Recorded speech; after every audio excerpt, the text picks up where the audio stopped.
Hello students, जय हिंद। Welcome to झांसर academy for IAS. So BL Grover की मॉडर्न इंडियन हिस्ट्री को हम लोग जो है वो कवर करेंगे। काफी इंपॉर्टेंट टॉपिक है। मेगा क्लास के बाद मुझे आप मैसेज करिएगा। क्लास कंप्लीट होने के बाद मुझे मैसेज करिएगा।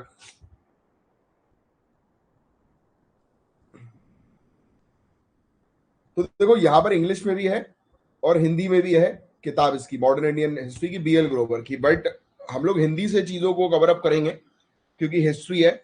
इसमें हिंदी में एक अच्छी अंडरस्टैंडिंग जो है वो आप लोगों को डेवलप होगी, राइट। और अब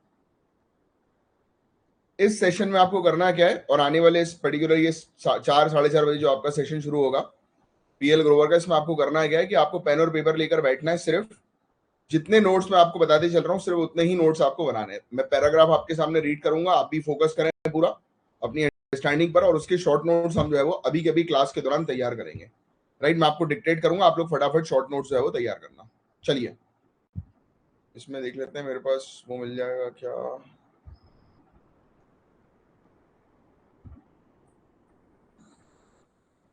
नहीं, अंडरलाइन वाला टूल है मेरे पास, ठीक है। चलो इससे एक्सप्लोर कर दूंगा मैं। चलो आओ।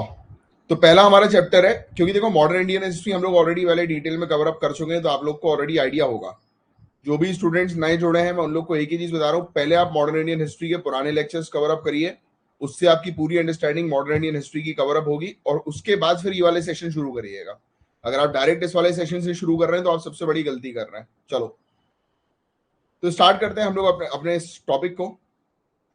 मुगल साम्राज्य का पतन और विघटन, यानी कि decline and disintegration of Mughal empire, की किस प्रकार से मुगल एम्पायर जो है वो खत्म हुआ, तो उसको हम लोग जो है वो डिस्कस करेंगे।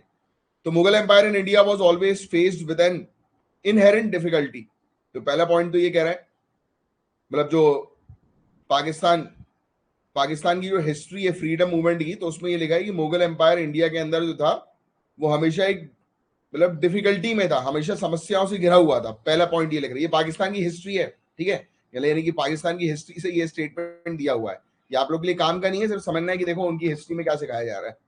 It could last either as a Muslim state or by converting it into an Indian empire by admitting Hindus into unreserved partnership and cease to be a Muslim empire। तो दोनों ही चीज हो सकती थी कि या तो वो मुस्लिम स्टेट बन जाता या फिर इंडियन एम्पायर को जो है वो मतलब कन्वर्ट हो जाता इंडियन एम्पायर में, ये एडमिट करते हुए कि हाँ भाई हिंदू भी जो है उसके साथ उसने पार्टनरशिप जो है वो कर ली है और मुस्लिम एम्पायर खत्म हो गया। मतलब कुल मिलाकर पाकिस्तान की हिस्ट्री ये कह रही है कि अगर मुगल एम्पायर कंटिन्यू रहता तो इंडिया पूरी की पूरी एक मुस्लिम स्टेट के तौर पर ही उभर कर आती, वरना वो एक कॉम्प्रोमाइज होता इस्लामिक स्टेट के लिए। तो देखो ये चीज यहाँ पर है। बट एनीवेज हम लोग को इस पर ज्यादा पढ़ना नहीं है, इस कंट्रोवर्सी पर। हम आगे बढ़ते हैं।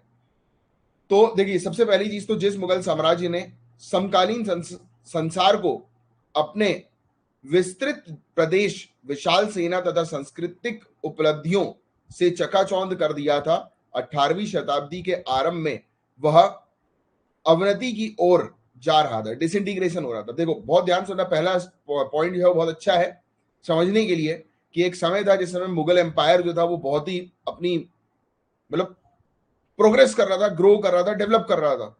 बहुत बड़ा एम्पायर पूरे इंडिया के अंदर कब्जा किया हुआ, अपनी कल्चर के लिए जाना जा रहा था, अपनी आर्मी के लिए जाना जा रहा था पूरे दुनिया भर में।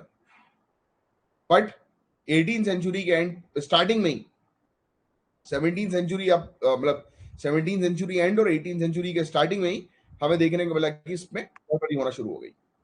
औरंगजेब का राज्यकाल मुगलों का सांध्य काल था। तो ये वाला पॉइंट आप लिख सकते हैं, औरंगजेब ऐसे लिखेंगे आप, औरंगजेब राज्यकाल या फिर औरंगजेब एरा डैश डैश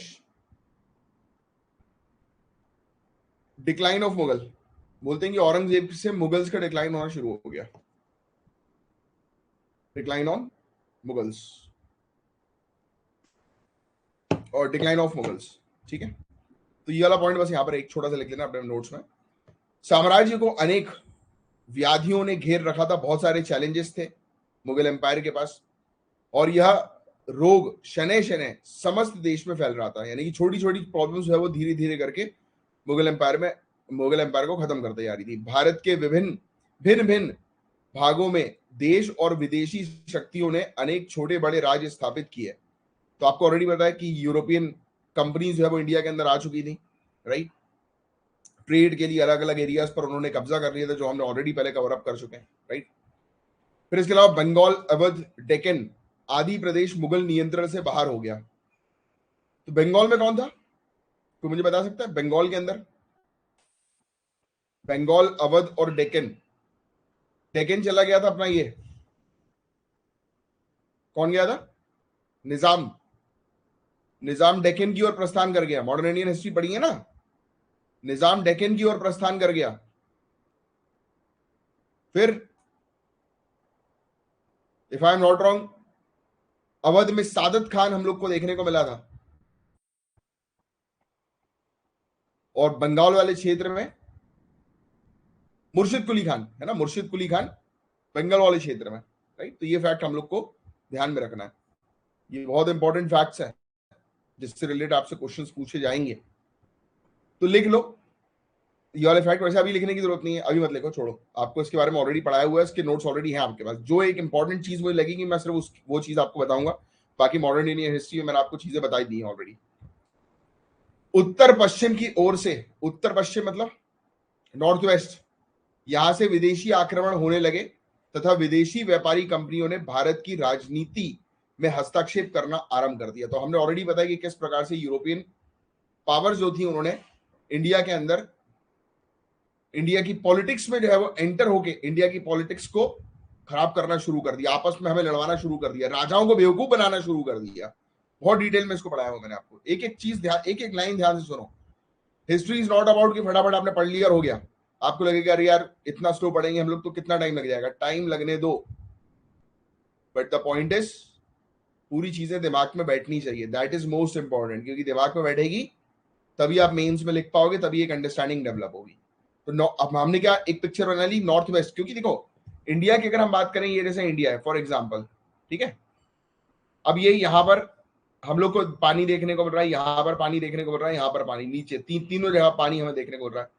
इस क्षेत्र में जो है वो हिमालय हम लोग को देखने को मिल रहा है, और ऊपर तिब्बत वाला क्षेत्र हम लोग को देखने को मिल रहा है, डिफिकल्ट टेरेन। और सिर्फ यही क्षेत्र जो हम लोग को देखने को मिल रहा है, जो पाकिस्तान वाला एरिया जो हम लोग को नजर आता है, पाकिस्तान अफगानिस्तान जो सेंट्रल एशिया के साथ कनेक्ट हो रहा है। तो इंडिया के पास सिर्फ एक ही क्षेत्र था जहां से लोग एंटर कर सकते थे, वो था नॉर्थ वेस्ट क्षेत्र, उत्तर पश्चिमी क्षेत्र, ठीक है। तो यहां से विदेशी आक्रमण होना शुरू हो गया, फॉरेन पावर्स यहां पर आई और उन्होंने अटैक करना जो है वो शुरू कर दिया। फिर फॉरेन ट्रेडर्स आ गए जिन्होंने हमारी पॉलिटिक्स में इन्वॉल्व हो गए, परंतु इतनी कठिनाइयों के होते हुए भी मुगल साम्राज्य का दबदबा इतना था कि पतन की गति बहुत धीमी रही, राइट। फिर भी स्लोली स्लोली डिसइंटीग्रेट हो रहा था। 1737 में बाजीराव प्रथम और 1739 में नादिर शाह ने दिल्ली पर आक्रमण करके मुगल साम्राज्य के खोखलेपन की पोल खोल दी, और 1740 तक यह पतन स्पष्ट हो गया। देखो बैंड तो बच चुकी थी मुगल एम्पायर की, जब बाजीराव वन जो है वहां पर गए थे दिल्ली पर कब्जा करने, अटैक करने, तब क्लियर हो गई थी पूरी कहानी कि अब Mughal empire is weak, right. तो पढ़ेंगे अपन आगे चल के धीरे धीरे करके। अब आगे की बात करें तो इसमें कुछ और नहीं है खास जो आप जिसके नोट्स बना सको, एक पैराग्राफ में इतना ही। अब मार्च 1717 में औरंगजेब की मृत्यु हुई। तो ये फैक्ट मैं आपको ऑलरेडी पहले लिखवा चुका हूं, लिखने की जरूरत नहीं। औरंगजेब की मृत्यु कब हुई? 1707 में। 1707 में औरंगजेब की मौत हो गई, और उसके बेटे में उत्तराधिकार के युद्ध का बिगुल था, राइट। कि आपस में लोग जो है वो लड़ रहे थे, बच्चे लड़ रहे थे गद्दी के लिए। और ये एक बड़ा कारण जो है वो माना जाता है कि कोई भी उनका जो वारिस, जो मतलब कोई एक प्रॉपर स्ट्रक्चर नहीं था कि राजा के मरने के बाद जो है पोजीशन पर कौन आएगा। तो कोई स्ट्रक्चर नहीं था, कोई फ्रेमवर्क नहीं था, कोई पॉलिसी नहीं थी, राइट। इस प्रकार की कि राजा के मरने के बाद कौन राज करेगा, इसलिए आपस में भाइयों के बीच में लड़ाई होती थी। ये भी एक कारण है मुगल एम्पायर के डिक्लाइन होने का। तो उत्तराधिकार के युद्ध का बिगुल था। मोहम्मद मुआज्जम यानी कि शाह आलम, मोहम्मद आजम और काम बख्श में से सबसे बड़े पुत्र मोहम्मद आजम यानी कि शाह आलम की विजय हुई। तो औरंगजेब मरा, शाह आलम जो है वो जीत गया, और उसने जजाओ के स्थान पर 18 जून 1707 को आजम को और हैदराबाद के समीप 13 जनवरी 1709 को कामबख्श को हराकर मार डाला और स्वयं बहादुर शाह प्रथम की उपाधि धारण कर ली। तो ये फैक्ट लिख लो। 1701 सॉरी 1707 औरंगजेब डाइड। फिर उसके नीचे लिख लो मोहम्मद मुआज्जम ब्रैकेट में शाह आलम वर्सेस मोहम्मद आजम वर्सेस कामबख्श, इन तीनों के बीच में लड़ाई हो रही थी। फिर नीचे आ जाओ, विनर विजेता Bahadur Shah one as known as Mohammad Muazzam और शाह आलम। तो बहादुर शाह वन, इसका नाम है मोहम्मद मुआज्जम शाह आलम, ठीक है। तो ये व्यक्ति जो था बहादुर शाह वन, ये जीत गया और सिंहासन पर बैठ गया। तो औरंगजेब के बाद गद्दी पर आया बहादुर शाह वन। तो ये पॉइंट समझ में आया कि इनके बीच में लड़ाई हुई। अब ये कब कब लड़ाई हुई वो सब चीजें उतनी कुछ खास इंपॉर्टेंट नहीं है, बट हाँ कभी कभी स्टेट पीएससी पूछ लेता है। तो स्टेट पीएससी की तैयारी करो तो ये डेट भी जो है वो थोड़ी सी लिख लेना, ठीक है। आगे की बात करते हैं। उस समय उसकी आयु 63 ईयर्स की थी। एक बूढ़ा व्यक्ति था ये बहादुर शाह, राइट। 63 साल की उम्र का एक बूढ़ा व्यक्ति। तो बूढ़ा व्यक्ति क्या एडमिनिस्ट्रेशन जो है वो संभालेगा, और वह सक्रिय नेता के रूप में कार्य नहीं कर सकता। तो ऑब्वियस ही बात है, बट इसने एक काम बहुत बढ़िया किया था, वो अभी आगे चल के मैं आपको बताऊंगा। अभी नेक्स्ट दो एक लाइन के बाद है। एक ही काम था इसका जो बहुत तगड़ा था, क्योंकि उस समय मुगल एम्पायर के लिए सबसे जो मेजर चैलेंज था वो थे मराठास। क्या? मुगल एम्पायर के लिए सबसे मेजर चैलेंज जो थे वो कौन थे? मराठास थे, राइट। तो ये फैक्ट आप थोड़ा सा ध्यान में रखिएगा। आगे की बात करते हैं। हाँ, इस मुगल सम्राट ने शांति प्रिय नीति अपनाई। अब ऑब्वियस ही बात है यार, देखो ये सिखाती है हिस्ट्री हमें कि शांति रखना है। If you are not capable to fight, it's better to remain in peace. देखो कई बार आपको काफी इंस्पायर करेंगे कुछ स्टेटस कि 100 दिन भेड़ों की तरह क्या जीना, एक दिन शेर की तरह जियो, है ना। ये कॉमन मैन को इंस्पायर करता है, ब्यूरोक्रेसी को नहीं।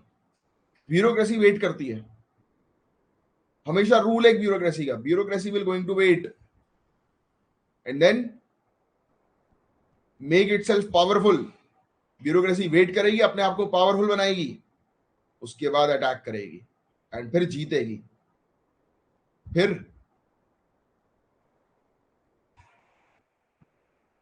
वो डायलॉग है ना रईस का, मजबूतदार साहेब दौर तो कुत्तों का आता है, ऐसे करके बोलता है, दौर तो कुत्तों का आता है, शेर का जमाना होता है ना। जमाना कि पूरा लाइफ स्पैन तक राज करना है। तो दिस इज ब्यूरोक्रेसी। तो ये 63 साल का बुढ़ा आदमी बहादुर शाह, इसको लगा कि यार नहीं यार मेरी तो औकात नहीं है लड़ने की, एंड मेरे आसपास के लोग काफी पावरफुल है, तो it is better to shake hands. अब आपके दिमाग में क्वेश्चन आना चाहिए कि सर कोई दूसरी पार्टी हैंडशेक क्यों कर रही है? दूसरी पार्टी के अंदर भी तो ब्यूरोक्रेसी है, दूसरी पार्टी भी तो दिमाग वाली है। अरे भाई साहब सुनो मेरी बात, मुगल एम्पायर एक विशाल एम्पायर था। मेडिवल इंडियन हिस्ट्री जब पढ़ाऊंगा तब समझ में आएगी वाली पिक्चर। इन्होंने अपना एक दबदबा स्टैब्लिश कर दिया था। आप जब आईएएस क्रैक करोगे, आईपीएस क्रैक करोगे, तब उसके बाद आपका बेटा या बेटी होगी ना, उनको कोई टच नहीं कर सकता, आपकी फैमिली मेंबर को कोई टच नहीं कर सकता, किसी की औकात नहीं होगी। ये दबदबा, नाम का ही दबदबा।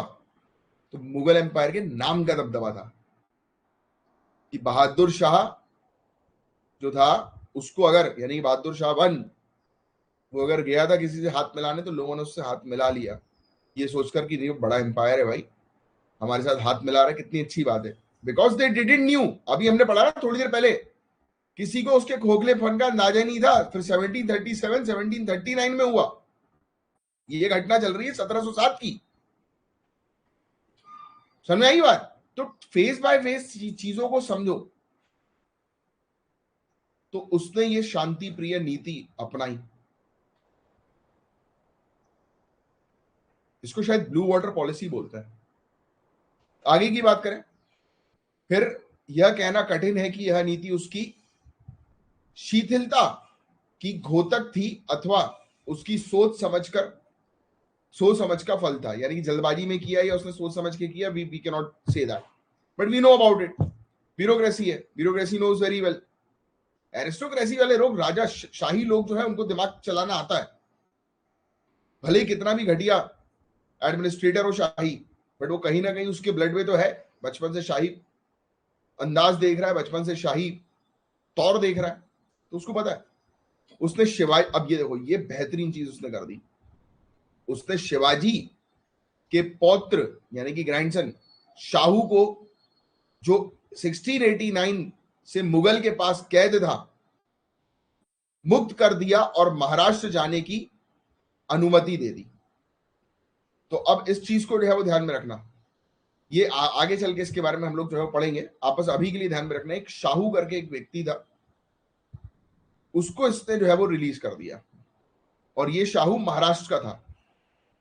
हम आगे चल के जो है महाराष्ट्र के बारे में जो है वो डिस्कस करेंगे कि महाराष्ट्र के अंदर गद्दी को लेकर जो है वो लड़ाई चल रही थी, राइट, शाहू और संभाजी के बीच में, if I am not wrong.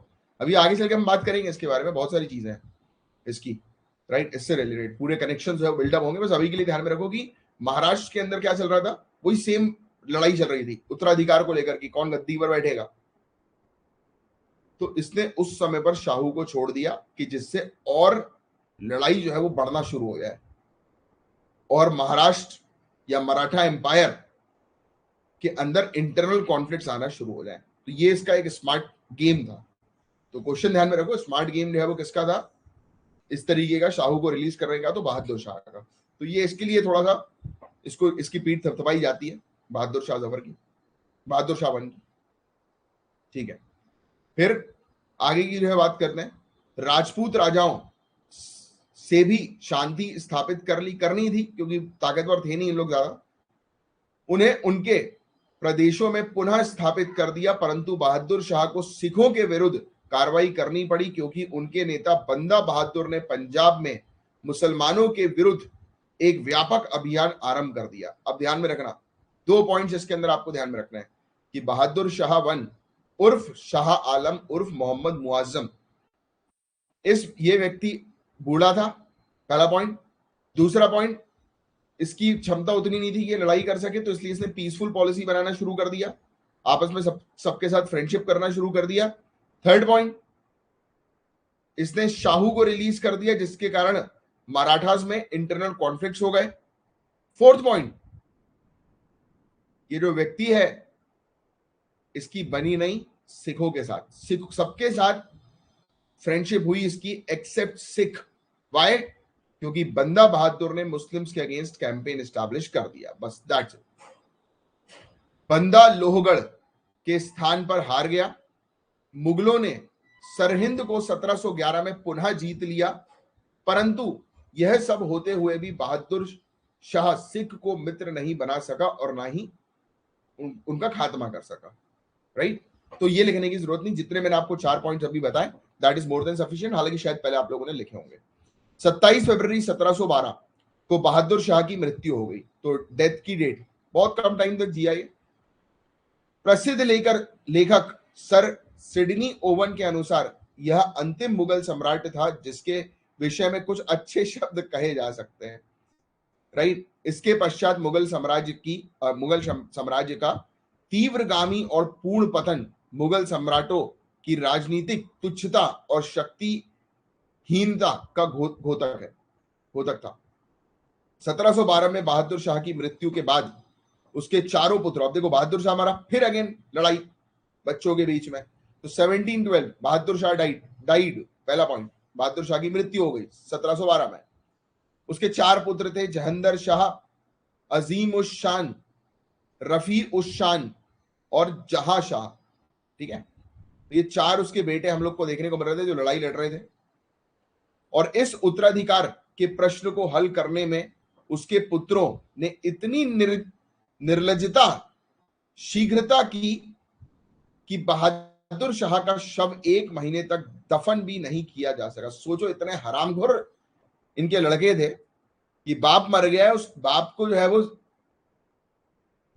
2 गज जमीन तक नसीब नहीं हो पा रही है, मरने के बाद दफनाया जाता है ना, उसको जमीन तक नहीं दी जा रही है कि वो आराम से जो है वो पीसफुली जो है वो रह सके, उसकी बॉडी सड़ रही है 1 महीने तक, किसी ने ध्यान नहीं दिया, सब लड़ रहे हैं। सोचो आप, इतने घटिया औलाद। तो देखो, जो चीज औलाद देखेंगे वही चीज तो होगी ना। आप अपने अगर बच्चों को जो है वो दिखा रहे हो, अपने बच्चों को आप दिखा रहे हो करप्शन, अपने बच्चों को दिखा रहे हो डाउरी, उनको दिखा रहे हो बदतमीजी कि कैसे गरीब लोगों से बदतमीजी की जाती, तो बच्चा यही सीखेगा। भाई नॉर्मल सी बात है, हम बोलते हैं कि we are modern right now, no we are not. हम लोगों ने बहुत सारे लोगों को देखा, आप लोगों ने भी देखा होगा अपने फ्रेंड्स कलीग्स के बीच में, कुछ लोग बदतमीज होते हैं। क्यों? क्योंकि फैमिली के अंदर भी आप देखोगे तो वही एटीट्यूड आपको नजर आएगा। तो जो चीज बच्चा देखेगा बचपन से उड़ता उभरता हुआ कि अरे मेरे मेरे पापा ने भी तो चाचाओं की लंका लगाई थी, मेरे पापा ने भी तो मरवा दिया था चाचाओं को, तो ये मेरा भाई मेरा सगा थोड़ी ना है। That is point, right. तो ये चीज जो है वो ध्यान में रखिएगा, सोचो आप। तो इट इज वेरी इंपॉर्टेंट कि किस क्या अपब्रिंगिंग हो रही है। अब आगे की बात करते हैं। 1 महीने तक उसका शव पड़ा रहा, ये बस जानने वाली बात है, लिखने वाली नहीं है। ये सब एग्जामिनेशन में उपयोग नहीं करेंगे आप लोग, ये इंपॉर्टेंट नहीं है। अब देखिए बहुत ध्यान से समझने वाली बात, दरबार में ईरानी दल के नेता जुल्फिकर खान की सहायता से जहंदर शाह, ये लिख सकते हो आप। क्या था इनका जो कोर्ट था वो अलग अलग दल में डिवाइडेड था, एक तुरानी था, एक ईरानी था, एक हिंदुस्तानी था, ऐसे अलग अलग ग्रुप्स बटे हुए थे नोबल्स के। भाई जो किंग का जो कोर्ट होता है उसमें मंत्री होते हैं, मिनिस्टर्स होते हैं, राइट। तो इनके अलग अलग ग्रुप्स थे और अलग अलग पार्टीज, अलग अलग ग्रुप्स आपस में लड़ते थे।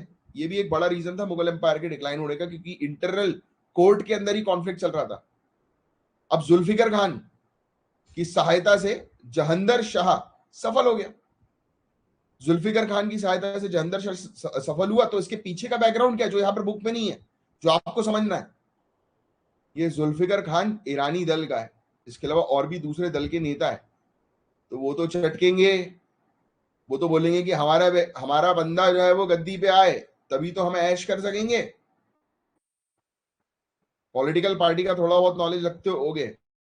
मेजॉरिटी पार्टी जब रहती है, यानी कि पावर में रहती है, तो सभी उसके नेता कितने मजे करते हैं। जैसे कांग्रेस जब पावर में थी, सब नेता की बल्ले बल्ले थी। आज की डेट में कांग्रेस पावर में नहीं है, तो क्या हो रहा है, बेचारे शादियों में जाकर हाथ मिला के आ रहे हैं। यही हो रहा है, और क्या हो रहा है। पहले उनके पास कोई इनविट, मैंने तो पर्सनली देखा हुआ है। पहले आप बुला लो नेता को, नेता अगर पावर में, उसको बुला लो शादी में आइएगा, वो नहीं आएगा जब तक सामने वाली पार्टी पावरफुल नहीं हो, औकात वाली ना हो। और एक बार पावर से गिर गया तो वो आ जाएगा। ये पॉलिटिक्स है। बट आप जिस एग्जाम की तैयारी कर रहे हो, ब्यूरोक्रेसी, एक बार घुस जाओ अंदर, जिंदगी भर एटीट्यूड और पावर ऐसे ऐसा रहेगा आपके अंदर कि जिसकी कोई हद नहीं। बट वो भी मेंटेन करना जरूरी है।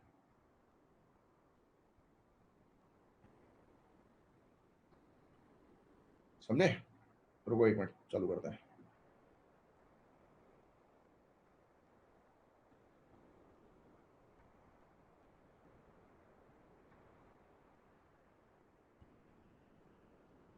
ठीक है, आगे बढ़ते हैं। तो जुल्फिकर खान की सहायता से जहंदर शाह गद्दी पर आ गया। देखो ये जीत गया जहंदर शाह, तो आपने लिखा होगा 1712 बहादुर शाह डाइड, फिर उसके नीचे 4 उसके बेटों का नाम लिख दो, जहंदर शाह, अजीम उस शान, रफी उस शान, जहां शाह, फिर नीचे लिख दो winner Jahandar Shah with the help of Zulfikar Khan bracket Irani group, Irani दल। कृतज्ञ सम्राट ने जुल्फिकर खान को अपना प्रधानमंत्री नियुक्त कर दिया। अब ऑब्वियसली बात है, गिव एंड टेक का रिलेशनशिप है। तुम किसी के लिए कुछ करोगे तो तुम्हें भी सामने वाले के लिए कुछ करना पड़ेगा। सामने वाले ने तुम्हारे लिए कुछ किया तो तुम्हें भी सामने वाले के लिए करना पड़ेगा। ऑब्वियस ही बात है, राइट। मैं तैयारी करवा रहा हूं, सिलेक्शन होगा, उसके बाद मेरा फोन आएगा कि 100 करोड़ रुपए चाहिए, साइन करो। तो आप सोचोगे कि सर ने इतनी मेहनत करके पढ़ाया हमें, 100 करोड़ का तो साइन कर ही लेते हैं। ये गलती कभी मत करना, फंस जाओगे।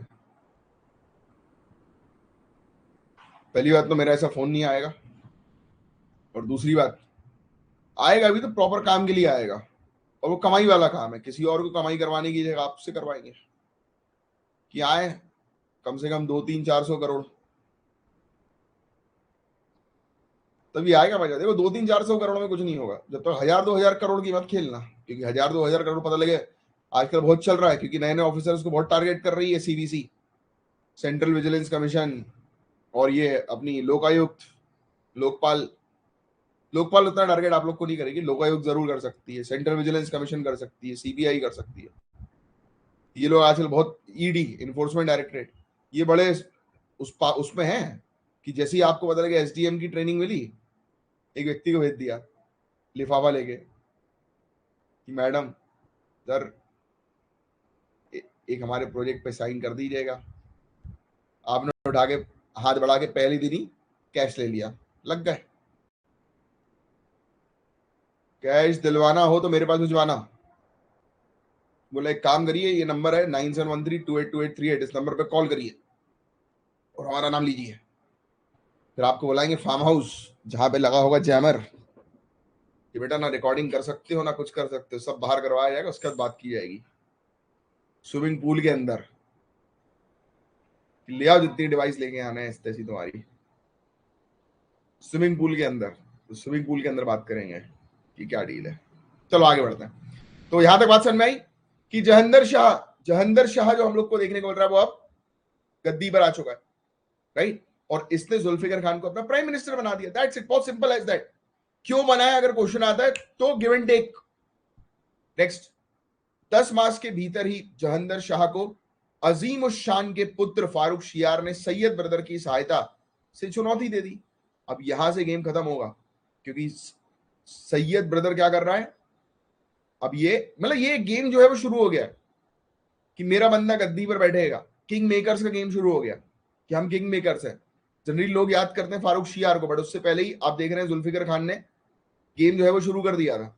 अब देखिए नेक्स्ट क्या हुआ, जब जहंदर शाह जब गद्दी पर बैठा तो दिमाग खराब हुआ अजीम उस शान के बेटे का, फारूक शियार का, कि तुमने मेरे पापा को मार दिया, साले छोड़ूंगा नहीं तुम्हें मैं, बाप का बदला लेगा फैजल। तो ये फैजल आ गया भैया, बाप का बदला लेना है। कौन, फारूक शियार। इसकी दोस्ती हुई सैयद ब्रदर से, और सैयद ब्रदर हिंदुस्तानी मुस्लिम्स थे जिनसे सब लोग चिढ़ते थे। तो सैयद ब्रदर से जो है उनकी दोस्ती हुई, और दोस्ती होने के बाद 11 फरवरी 1713 को इन्होंने जहंदर शाह को उड़ा दिया कि निकलो बेटा, राइट। अब गद्दी पर कौन आ गया, कौन आ गया गद्दी पर, फारूक शियार। तो फारूक शियार 1713 से 1719 के बीच में गद्दी पर हम लोग को देखने को मिला। इसने अब्दुल्ला खान को वजीर और हुसैन अली, तो ये दो नाम याद रख लेना, अब्दुल्ला खान और हुसैन अली। तो अब्दुल्ला खान इनका कौन था, वजीर था, मिलिट्री कमांडर, मिलिट्री लीडर, और हुसैन अली मीर बख्शी, फाइनेंस जो है वो देख रहा है। परंतु शीघ्र ही सम्राट ने सैयद ब्रदर्स के जुए को उतार फेंकने की सोची, और इस हेतु एक षड्यंत्र रचा। अब देखो मैं आपको गेम समझाता हूं, इसमें गेम पूरा लिखा नहीं है। फारूक शियार गद्दी पर आ गया, सैयद ब्रदर्स, ये दो भाई जिन्होंने इसको गद्दी पर बैठाया, अब जब चाहे तब ये दो भाई राजा की कोर्ट के बाहर आ गए, अपनी गाड़ी लगा दी, बुलेट लगा दी, बुलेट से उतर के चिल्ला रहे बाहर से, ओए फारूक शियार इधर आ, गोल्ड फ्लेक का पैकेट लेके आ। राजा है वो यार, इतना बड़ा राजा, तुम मुझसे गोल्ड फ्लेक मंगा रहे हो, छोटी गोल्ड। राजा का हो रहा है दिमाग खराब, फारूक शियार का हो रहा है दिमाग खराब। फारूक शियार बोल रहा है कि इन लोग की सालों की अति हो गई है, ये साले जब चाहे तब मुझे उचका रहे हैं, ये कौन सा तरीका हुआ कि तुम अपनी बुलेट खड़ी खड़ी करके मुझसे गोल्ड फ्लेक मंगा रहे हो, इज्जत है मेरी, I am the king. Farrukh Siyar ने बोला इन लोग का, ये लोग नहीं बचेंगे मेरे हाथ, इनको मैं निपटाऊंगा। बट इडियट, तू किसी और की मदद से गद्दी पर बैठा है और तू उसी को चैलेंज कर रहा है। This is not bureaucracy. आप पता है आप ये स्टोरी नहीं पढ़ रहे हो, ये पता है हिस्ट्री में लोग गलती सबसे बड़ी करते हैं कि they only listen to the history. सिर्फ हिस्ट्री सुनना नहीं है, हिस्ट्री को समझना है, क्योंकि ब्यूरोक्रेसी में ये गलतियां आपसे पूछी जाएंगी। फारूक शेर की क्या गलती है, फारूक शियार की सबसे बड़ी गलती तो तुम्हारी खुद की अकेले लड़ने की औकात नहीं थी, और तुम लड़ ली और गद्दी पे आ गए, और फिर तुम उसको चैलेंज कर रहे हो जिसने तुम्हें जितवाया। तो तुम्हें दौड़ा दौड़ा के नहीं मारेगा तो और क्या करेगा। तो शीघ्र ही सम्राट ने सैयद ब्रदर्स के जुए को उतार फेंकने की सोची सोची इस हेतु एक षड्यंत्र रचा। अबे षड्यंत्र के तुम देवता होते तो तुम ऑलरेडी जीत गए होते, तुम सैयद ब्रदर्स की मदद से जीते हो। परंतु सैयद बंधु सम्राट से अधिक चालाक थे, ऑब्वियस ही है ना, तभी तो तुम्हें गद्दी में बिठाया यार। और उन्होंने मराठा सैनिकों की सहायता से 28 अप्रैल 1719 को सम्राट का गला घोट दिया। लो, सैयद ब्रदर्स ने जिसको बिठाया उसी का ही जो है वो इसने गला घोट दिया, सैयद ब्रदर्स ने गला घोट दिया। और मैं कॉल बैक कर रहा हूँ थोड़ी देर में क्लास में। बात समझ में आ रही है?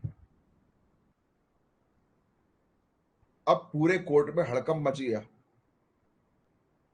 कि सैयद ब्रदर्स ने राजा को ही मार दिया, जिसको गद्दी में बैठाया उसको ही मार दिया। वो देखिए कौन सी पिक्चर थी, once upon a time Mumbai थी कि कौन सी थी, वो दो भाई हुआ करते थे, शोएब और वो, वंस अपॉन अ टाइम नहीं हाँ वही थी शायद नहीं वो नहीं थी, दूसरी मूवी थी यार एक और इसी टाइप की, कि दो मियाँ भाई हुआ करते थे। वो शूट आउट एट वडाला थी शायद, शूट आउट एट वडाला, हाँ शूट आउट एट वडाला। उसमें ये वाला सीन जो है वो दिखाया हुआ था कि ये दो भाई थे और उन भाइयों ने जो है वो मचा के रखी हुई थी। अब अपार्ट फ्रॉम दैट एक बात और समझिए आप, ये आपको बहुत समझना जो है बहुत ज्यादा जरूरी है, कि आप जिसके कारण गद्दी पर आ चुके हो, फारूक शियार जिसके कारण गद्दी पर आ गया, दो ब्रदर्स के कारण गद्दी पर आ गया, किसी के बहकाने से तुम उसी को चैलेंज कर रहे हो। आज की डेट में आप घर में रह रहे हो, पेरेंट्स आपके सब कुछ है, अब अपने पेरेंट्स को ही गलत साबित कर रहे हो। जिस दिन उठा के उन्होंने बाहर फेंक दिया ना, उस दिन जितनी अकड़े सबकी सब निकल जाएगी। सो जिसके संरक्षण में आप हो, आपको हमेशा उसकी रिस्पेक्ट करनी है अगर आगे बढ़ना है तो, बट दैट डजंट मीन कि सामने वाला अति करे। अब बड़े भाई के यहाँ गए, बड़ा भाई आपके साथ अति कर रहा है, तो जब अति होती है तब उसको चैलेंज करो, जब अति नहीं हो रही तो ठीक है कोई बात नहीं, क्योंकि आप अभी उतने पावरफुल नहीं हो, या तो पावरफुल बनो, मेक योरसेल्फ पावरफुल। आज की डेट में आपकी फैमिली में कोई आपकी नहीं सुनता, क्यों नहीं सुनता? Because you haven't achieved anything yet. जिस दिन अपनी लाइफ में अचीव कर लोगे, पूरी कॉलोनी पूरी डिस्ट्रिक्ट सुनेगी आपकी। This is important. तो बस यहां तक बात समझ में आई। फारूक शियार डाइड, मर गया वो बंदा। किसने मारा? सैयद ब्रदर्स ने मारा। क्यों मारा? चैलेंज कर रहा था सैयद ब्रदर्स को, इडियट, राइट? तो फारूक शियार की हो गई हत्या। तो फारूक शियार के राज्यकाल ने मुगलों की सिखों पर विजय दुदुम्भी बजती देखी। गुरदासपुर के स्थान पर उनके नेता बंदा बहादुर पकड़ लिया गया और दिल्ली में 19 जून 1716 को उसका वध कर दिया। और 1717 में सम्राट ने ब्रिटिश ईस्ट इंडिया कंपनी को बहुत सी व्यापार संबंधी रियायतें दी और इनसे बिना सीमा शुल्क के बंगाल के रास्ते व्यापार भी किया जा सकता था। देखो अब इसमें दो चीजें आप लिखना फारूक शियार के बारे में। पहली चीज तो फारूक शियार गद्दी पर आया सैयद ब्रदर्स की मदद से, ठीक है, 1713। फारूक शियार ने क्या चीज करी?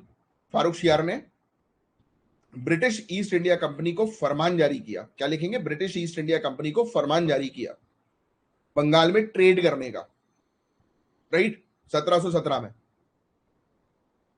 फरमान 1717 का ही था, हाँ 1717, ठीक है। फिर इसने बंदा बहादुर का वध कर दिया। तो ये आप लिखेंगे बंदा बहादुर को पकड़कर उनका एक्चुअली में उनका जो है बीहेड किया था, गला जो है वो काट दिया था, राइट? तो ये फैक्ट जो है वो थोड़े से ध्यान में रखना। बीहेडेड वाला फैक्ट मत ध्यान में रखो, राइट? कैप्चर्ड एंड किल्ड लिख सकते हो। ही captured and killed Banda Bahadur and Mughal got victorious over Sikh. तो सिख के ऊपर मुगलों की जो है वो जीत जो है वो हो गई। चौथा point and last point, Farrukh Siyar challenge Sayyid brothers and died. Sayyid brothers killed the king.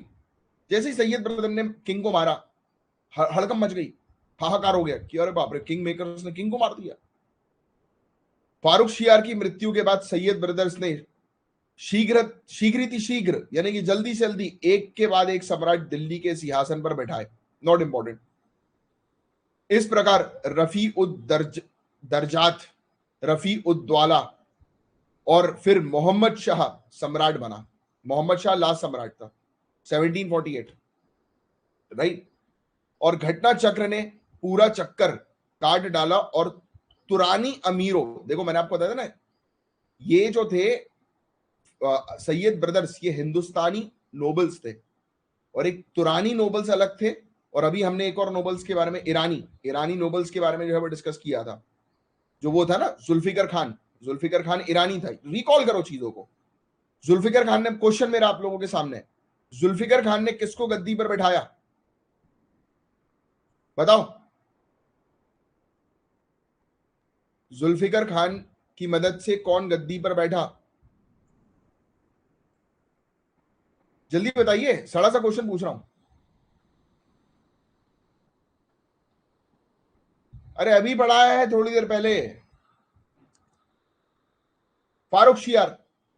Farrukh शियार, अरे फारूक शियार तो सैयद ब्रदर्स की मदद से जो है वो बना था क्या? अभी फारूक शियार तो अभी पढ़ा है, सैयद ब्रदर्स।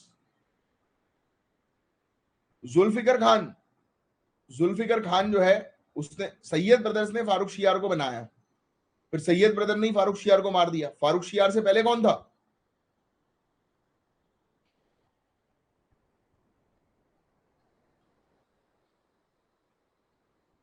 जहंदर शाह, अभी बड़ा है। जहंदर शाह, जुल्फिकर खान की सहायता से जहंदर शाह। क्या कर रहे हो भाई, इतने इतना दिमाग बंद करके पढ़ रहे हो, इतने अच्छे से पढ़ा रहा हूं और दिमाग बंद करके पढ़ रहे हो। ऐसी चीज तो याद हो जानी चाहिए तुरंत के तुरंत। चलो रिकॉल करते हैं। सबसे पहले कौन था?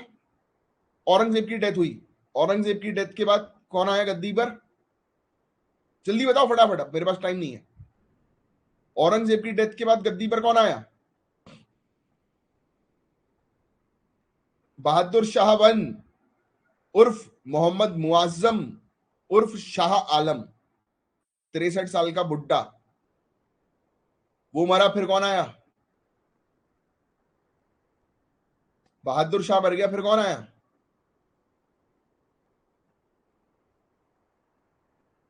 बहादुर शाह का शव जो है वो पड़ा रहा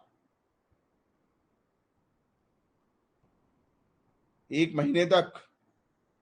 फिर जहंदर शाह जीत गया। फिर जहंदर शाह के बाद फारूक शियार आया, और जब फारूक शियार मरा तो काफी सारे आए, एक के बाद एक, सैयद ब्रदर्स से एक के बाद एक लोगों को बैठाते रहा, राइट। घटना चक्र चलता रहा, कब तक चलता रहा? 1720 तक।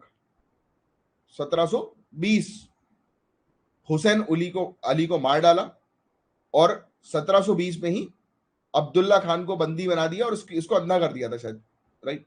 आंख में सरिये डाल दिए थे इसके। तो किसने किया? तुरानी अमीरों ने किया। और इसी मोहम्मद शाह के राज्यकाल में निजाम उल मुल्क ने डेक्कन में एक स्वतंत्र राज्य बना लिया, राइट। और सादत खान ने अवध में, और मुर्शिद कुली खान ने बंगाल, बिहार और ओडिशा के प्रांतों में लगभग स्वतंत्र राज्य स्थापित कर लिया। तो अब हो ये रहा था, ये जो बहादुर शाह की, जो मोहम्मद शाह की जो बात हो रही है ना, सॉरी मोहम्मद शाह, ये रंगीला था। ये अफीम पीने वाला व्यक्ति, दिन भर इसको अफीम चाहिए। अपनी कोर्ट में नंगा घूमता था ये, और बोलता था कि मुझसे जो भी मिलने आएगा बिना वस्त्र के आओ। मस्त, मस्त मौला। इसकी मौत बड़े स्टाइल से हुई थी। ये इसकी जब मरा था ना, ये रो रो के मर गया था, शर्मनाक मौत। अब नशेड़ी आदमी, इसका एक दोस्त था, वो एक लड़ाई में गया हुआ था, वो मर गया बेचारा इसका दोस्त। तो ये रोता रहा 4 दिन तक। इसने अपने आपको कमरे में बंद कर दिया, और बाहर गार्ड्स, सोल्जर्स बोलते थे कि अंदर से चिल्लाने की आवाज आ रही है कि रो रहा है वो, कि मेरा दोस्त। होता है नशेड़ियों में, होती नहीं, नशेड़ियों की खास बात ये है कि तू ही मेरा भाई है। वो गांजा पिए, अफीम पिए, और वो अपने दोस्त को याद करे, मोहम्मद शाह रंगीला, और रो रो के मर गया वो। ऐसे तो उसकी डेथ हुई थी। So these are not personalities, ये कोई पर्सनालिटी थोड़ी ना है कि नशा कर रहे हो। लोग नशा भी करते हैं बट इतना कि उनके दिमाग में नहीं चढ़ना चाहिए। बहुत सारे लोग आपको मिलेंगे कि they drink, they smoke, but they are in their control. When you are in your own control, and it is very important if you are taking any intoxicants, ये भी सिखाया जाएगा आपको लबासना में। वैसे तो नहीं लेना चाहिए बट समटाइम्स कुछ लोग हैं जो लेते हैं, जो सोचते हैं कि ठीक है, it's okay, chill, relax. LBSNAA में सिखाया जाएगा कि how to drink also. Lal Bahadur Shastri national academy of administration में पीना भी सिखाया जाता है, क्योंकि आप कंट्री के टॉप मोस्ट ऑफिसर हो। कॉमन मैन थोड़ी ना हो कि आधी बोतल गटक ली और सर पे बोतल रख के नाच रहे हो। These are not the etiquettes of an officer. Officer का एटिकेट्स अलग होता है। ऑफिसर एक ड्रिंक जो होती है ना अपनी, वो 1 घंटे में फिनिश करता है, 1 घंटे में धीरे धीरे बात करके, और 2 ड्रिंक लेंगे और चले जाएंगे।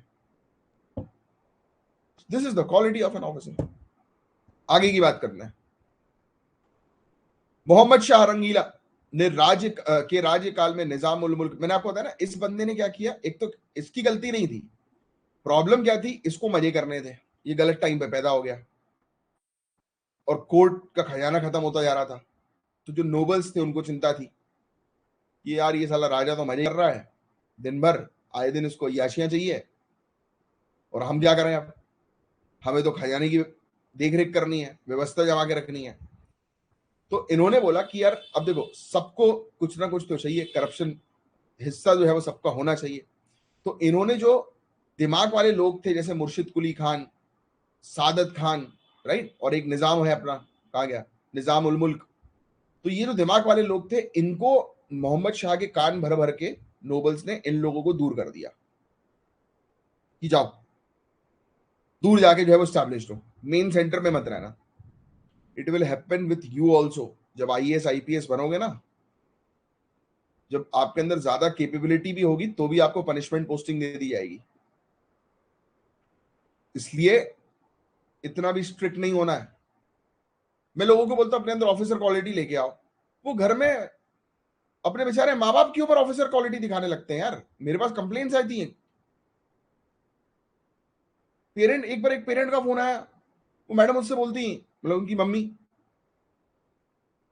कि सर आप पता नहीं क्या सिखा रहे हो, ये तो घर के अंदर ऐसा रौब दिखाते हैं जैसे कि अभी जेल नहीं है, डंडा मार देंगे निकाल के। नहीं boss, your attitude should be different with different people. हर एक व्यक्ति के साथ अपना अलग एटीट्यूड रखो। पेरेंट्स के साथ बच्चों का एटीट्यूड, क्या आप उनके बच्चे हो यार जी, वो जो बोले जी, वो जैसा बोले वैसा, गलत भी बोले तो भी पेरेंट है भाई। दोस्त है तो दोस्त के साथ हो, जब तक आपका इंटरेस्ट अलाउ कर रहा है। जहां इंटरेस्ट अलाउ किया, पलटी हुई, जैसे दोस्ती यारी में, पार्टी में गए, दोस्त आपको पियो, क्यों पिए मैं, अरे मैं तेरे को पिलाता हूं, क्यों पिलाएगा तू, ये पिलाना है ना, जूस पिला, पर वो कभी नहीं पिलाएगा वो। बहुत सारी चीजें होती हैं ऐसी। एनीवेज, तो जो एक्चुअल में जिन लोग के अंदर क्वालिटी थी, वो लोग सेंटर से दूर हो गए।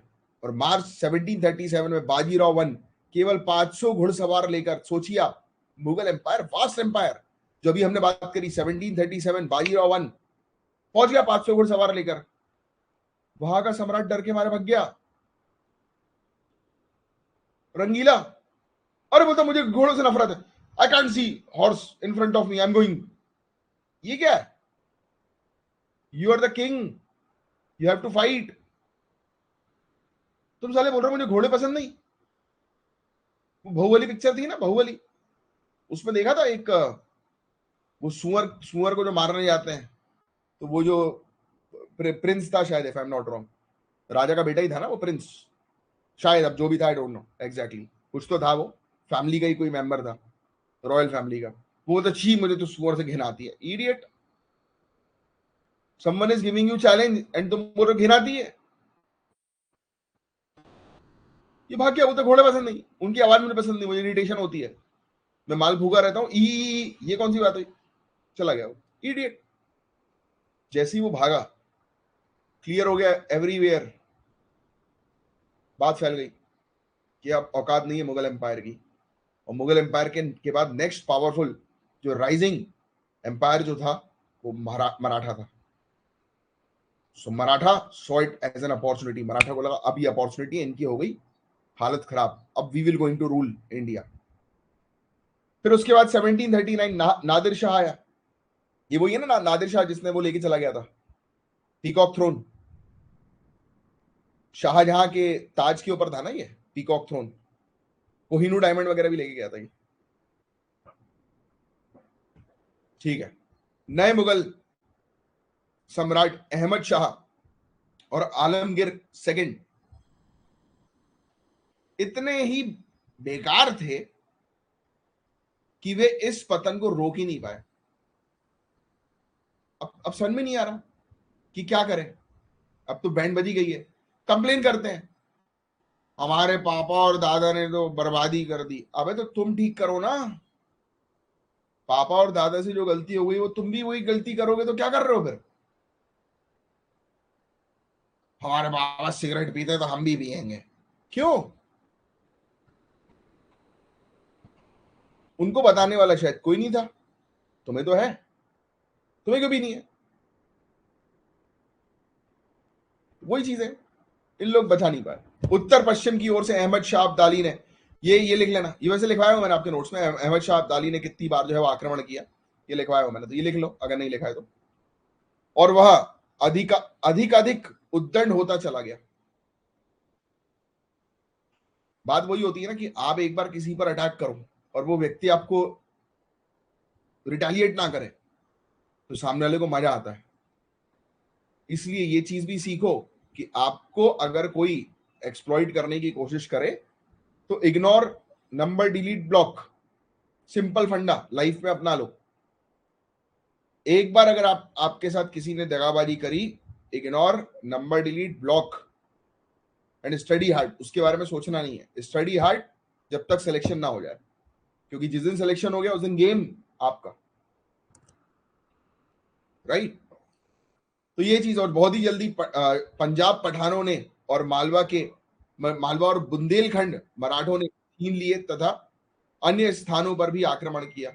यह आलम द्वितीय और उसके उत्तराधिकारी केवल नाम मात्र के ही सम्राट थे और वे अपने अमीरों, मराठों एवं अंग्रेजों के हाथ की कठपुतलियां थे। तो ये आपको ऑलरेडी पता है, पपेट बन गए थे ये लोग।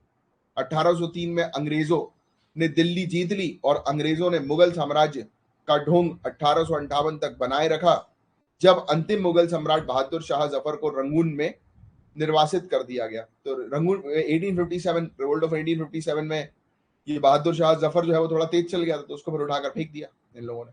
तो ये पूरा एक ओवरव्यू था मुगल एम्पायर का, लेटर मुगल एम्पायर का। मेरे हिसाब से मैंने जो चीज आपको पढ़ाई है वो आपको समझ में आई होगी। कैसा लगा आपको लेक्चर बताइएगा। आज के लिए सिर्फ इतना ही रख रहे हैं, कल से हम लोग जो है वो कंटिन्यू करेंगे। क्या होता है, base banana is very important. और बेस आपका बन ही चुका है। बताइए कैसी लगी कहानी, इंटरेस्ट डेवलप हुआ कि नहीं?